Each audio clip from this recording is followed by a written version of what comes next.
Bom dia, gente, sejam bem-vindos. Estamos no capítulo 28 de Ezequiel. Nossa, Marina, que vidão, plena quarta-feira e você aí na beira da piscina. Bom, pode-se dizer, se não fosse as circunstâncias. Mas eu descobri que o sol me faz muito bem, a caminhadinha. Só que hoje eu não vou pra lugar nenhum, vou me trancafiar dentro do quarto de casa. E então, por isso, eu preferi vir pra cá, já pegar esse solzinho. É o melhor sol que eu gosto. O outro eu acho muito forte, a partir das 9, né? E também eu tenho que trabalhar, né, gente? Fazer várias coisas. Graças a Deus, nesse tempo, o Senhor não tem me deixado parada também. Ele tem contado comigo também para algumas coisas, se não só ele, mas o meu trabalho também. Hoje praticamente eu volto ativo. É isso. Vamos começar orando. E aí a gente parte para nossa leitura, amém? Amém, Deus, obrigada pelo dia de hoje. Obrigada pelo sol, que mais do que nos aquecer, Deus, sabe, como esse clima, como esse tempo, como essa manhã, como isso nos revigora. E eu oro para que cada um aqui, Deus, encontre, sabe, Pai, a esperança, o futuro, sabe, a vida que esse vento traz aos nossos pulmões, esse sol que nos aquece. Tantas coisas acontecem nessa simbiose aí, sabe, Deus, quando nós podemos nos expor ao sol, enfim, às atividades e tantas coisas, sabe, Deus, as pessoas que vão para trabalhar, que têm aí suas rotinas, suas atividades de manhã, ainda que estejam talvez cansadas, que elas encontrem um tempo para respirar e ver que o Senhor é com elas, está dando um novo fôlego de vida, um novo sentido para esta manhã e para este dia. É o que eu oro, declaro, profetizo em nome de Jesus, e que o Senhor seja conosco durante todo o dia de hoje. Apresento diante de Ti a leitura que vamos fazer, que é bem importante, né, na Bíblia, mas também bem difícil de compreender. Então que o Senhor traga compreensão a nós, a cada um, em nome de Jesus. Amém. Gente, deixa eu falar uma coisa sobre isso, que eu tava orando, porque... Não, deixa pra lá. Deixa eu falar da segunda parte que eu tava orando, que a gente vai falar aí, então, sobre o capítulo 28 de Ezequiel. E esse é um capítulo complexo. Por quê? Porque algumas pessoas, né, e precisa de um estudo mais aprofundado do que a gente faz aqui, mas algumas pessoas falam que esse capítulo vai falar ali sobre Lúcifer, né? E de fato, se a gente lê, a gente vê isso. Então, vamos ler, e aí eu quero que o entendimento de vocês estejam mais ou menos interligado a isso, tá? Então, bora lá. Vai dizer assim: o Senhor me disse o seguinte: homem mortal, eu vim de blusa de frio, de máscara. Homem mortal, diga ao rei da cidade de Tiro que eu, o Senhor Deus, digo isto a ele. Cheio de orgulho, você diz que é um Deus, e diz que como Deus você está sentado num trono cercado pelos mares. Você quer ser um Deus, porém é mortal e não divino. Você pensa que é mais sábio do que Daniel. Pensa que ninguém pode esconder de você nenhum segredo. A sua sabedoria e a sua inteligência o enriqueceram com tesouros de ouro e prata. Você fez bons negócios e continuou aumentando os lucros. E como você tem orgulho da sua riqueza. Pois agora eu, Senhor Deus, digo isto. Você pensa que é sábio como um Deus e por isso eu farei com que estrangeiros muito cruéis o ataquem. Eles destruirão todas as riquezas que você conseguiu com a sua inteligência e sabedoria. Eles o matarão e o mandarão para um túmulo de água. Quando eles chegarem para matá-lo, será que você ainda vai dizer que é um Deus? Quando enfrentar os seus assassinos, você será mortal e não divino. Você morrerá como um cachorro nas mãos de estrangeiros pagãos. Eu, Senhor Deus, dei esta ordem. Então, deixa eu falar uma coisa. Vai começar, então, dizendo... Deixa eu reler aqui, só para trazer o fio. Homem mortal, diga ao rei... Não, isso é ele falando com Ezequiel, né? Então, Deus está falando com Ezequiel, mandando ele dizer ao rei de Tiro. Que, cheio de orgulho, ele achava que ele era um Deus. Então...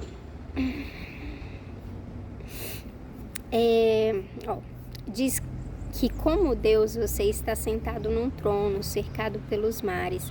Você quer ser um Deus, porém é mortal e não divino. Você pensa que é mais sábio do que Daniel, pensa que ninguém pode esconder de você nenhum segredo. A sua sabedoria, sua inteligência o enriqueceram com tesouros de ouro e de prata. Você fez bons negócios e continuou aumentando os lucros. E como você tem orgulho da sua riqueza.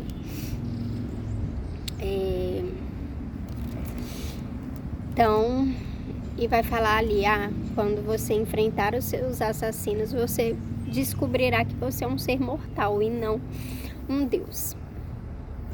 Vamos continuar, que é melhor do que eu falar agora. O Senhor falou comigo outra vez. Ele disse: homem mortal, cante uma canção de tristeza por causa do fim que o rei de Tiro vai ter. Diga-lhe que eu, o Senhor Deus, digo isto. Você era um exemplo de perfeição. Como era sábio e simpático. Você vivia no Éden, o jardim de Deus, e usava pedras preciosas de todo tipo. Rubis e diamantes, topázio, berilo, ônix e jaspis, safiras, esmeraldas e granadas. Você tinha joias de ouro que foram feitas para você no dia em que foi criado. Eu fiz de você um anjo protetor, com as asas abertas. Você vivia no meu Monte Santo e andava pelo meio de pedras brilhantes. A sua conduta foi perfeita desde o dia em que foi criado, até que você começou a fazer o mal. Você ficou ocupado comprando e vendendo e isso levou à violência e ao pecado. Por isso, anjo protetor, eu humilhei e expulsei do monte de Deus, do meio das pedras brilhantes. Você ficou orgulhoso por causa da sua beleza, e a sua fama o fez perder o juízo. Então eu o joguei no chão a fim de servir de aviso para outros reis. Você foi tão desonesto nas compras e vendas que os seus lugares de culto foram profanados. Por isso, pus fogo na cidade e a queimei completamente. Todos os que agora olham para você estão vendo que você virou cinzas. Você está acabado para sempre. E todas as nações que o conheceram estão apavoradas, com medo que aconteça a mesma coisa com elas. O Senhor me disse: homem mortal, fale contra a cidade de Sidom.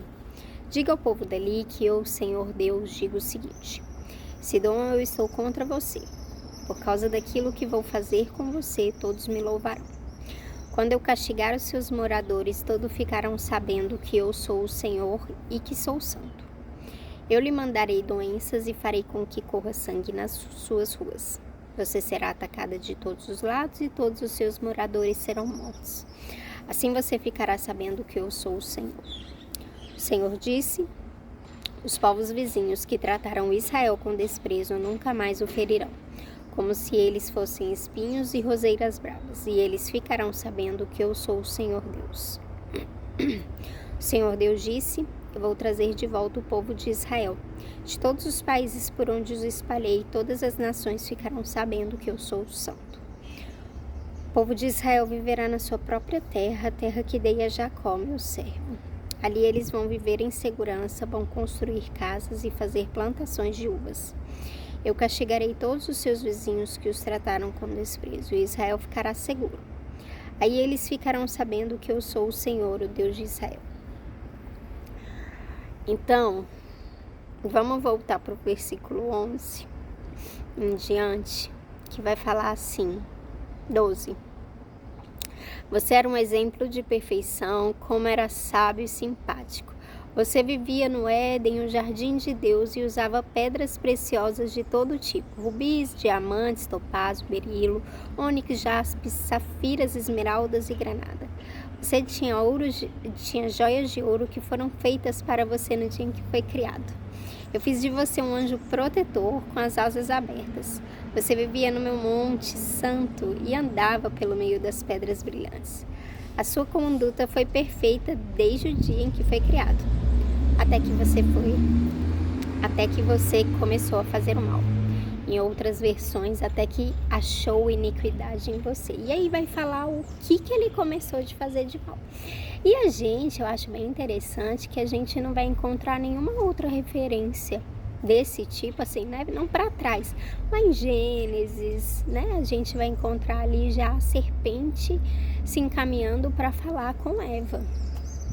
Mas eu não lembro, não sei vocês, não sei, né, estudiosos, mas eu não lembro de ver tal descrição de forma tão clara, né, sobre esse anjo de luz, sobre esse anjo de Deus. E cara, Deus dá detalhes aqui de como ele foi criado, de quem ele era, de como ele era e de como nele foi achada iniquidade, né? Então assim, ele era o top dos tops, sabe? Era como se Deus o apreciasse e fala que ele era muito sábio, muito inteligente, que ele foi feito para ser um anjo protetor, né? Não que Gabriel e todos os outros não sejam, Miguel, né? Cada um ali na sua particularidade. E quando a gente vai para o Novo Testamento, vai ver ali, ou até mesmo no próximo livro, né? Que a gente vai ver, não lembro se Gabriel ou se Miguel, falando com Daniel, que é o próximo livro. Então a gente vai ver essa característica dos anjos, sabe? De ser tipo mensageiro, de ser ali o que ele foi criado para ser. Mas aí vai dizer, e aqui na figura do rei de Tiro, né? Que a gente fica até meio assim, gente. Oi, como assim? Tá falando sobre um rei, aí de repente vai falar sobre um anjo protetor, mas na Bíblia tudo é espiritual. Na Bíblia não, né? Na verdade, tudo que acontece é espiritual. Então, o que a gente pode tirar, o que a gente pode entender acerca disso é que, olha que lindo, é muito maravilhoso, né, gente? Não tem como não apreciar as obras e a criação de Deus. Então, a gente olhando isso daqui, a gente fala, meu Deus, que anjo era esse? Ele era revestido de pedras preciosas, inteligente, ele era isso, ele era aquilo, ele era tudo de bom. E aí vai falar que quando nele foi achada iniquidade, e aí eu peguei o original da palavra iniquidade, que é Yevel, em hebraico, que vai dizer sobre injustiça. A ideia de iniquidade vai além do mero pecado, envolvendo a prática habitual de más ações que resultam em uma separação espiritual entre o homem e Deus. E é como se isso tivesse acontecido, como se de repente o anjo, que deveria apenas ser aquilo pelo qual ele foi criado, ele começasse a descobrir algumas funções, algumas coisas que ele poderia fazer. E aí vai dizer assim, no versículo 15 em diante, a sua conduta foi perfeita desde o dia em que foi criado, até que você começou a fazer o mal. Você ficou ocupado comprando e vendendo. E isso levou à violência, ao pecado. Por isso, anjo protetor, eu o humilhei e o expulsei do monte de Deus no meio das pedras brilhantes. Você ficou orgulhoso por causa da sua beleza e da sua fama e isso fez você perder o juízo. Então, aquilo foi começando até o ponto em que aquele anjo já não era mais um anjo de Deus, já não era mais um anjo de luz.